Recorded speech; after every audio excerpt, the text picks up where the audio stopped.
Hello, I'm Dr. Gerald Chodak for ProstateVideos.com. In this video, I want to help you understand the results of a very important study comparing radical prostatectomy to no treatment for a man with localized prostate cancer.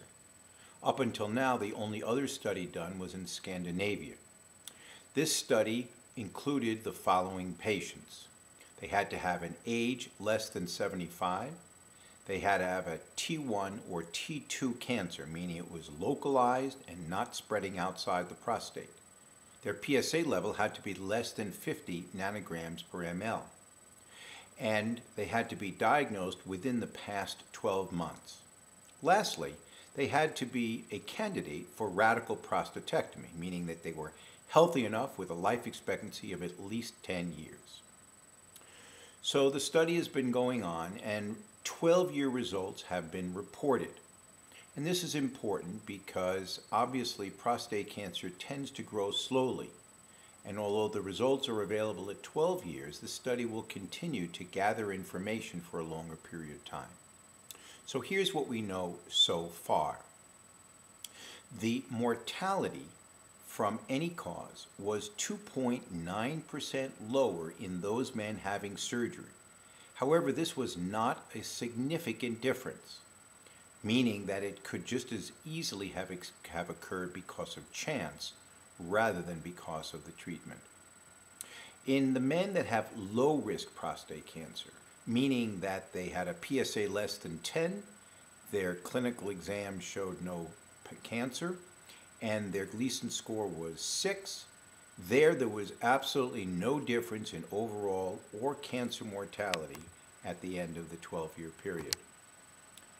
The men with intermediate cancer had a 4.8% better survival if they had radical prostatectomy.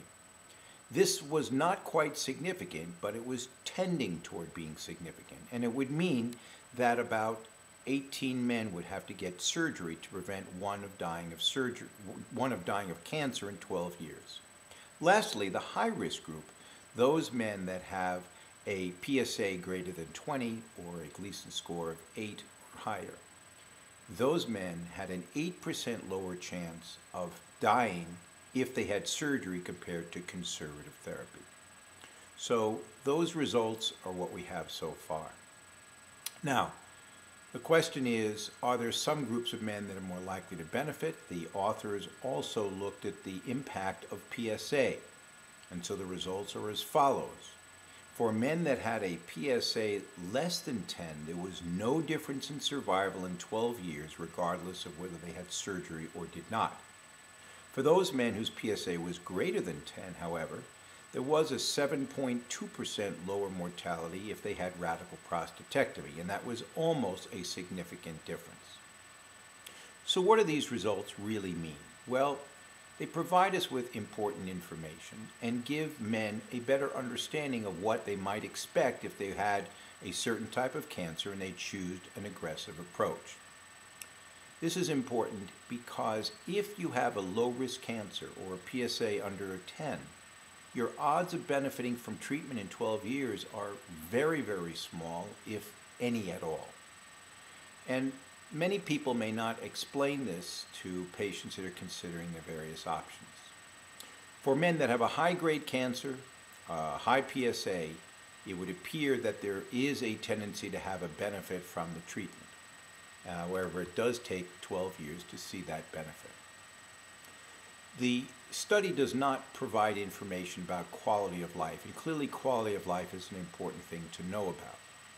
But at least for now, what we can say is that most of the men getting treated with radical prostatectomy may not get much benefit in terms of lowering their chances of dying of the disease or lowering their chances of dying of any disease in 12 years' time. Longer follow-up is needed.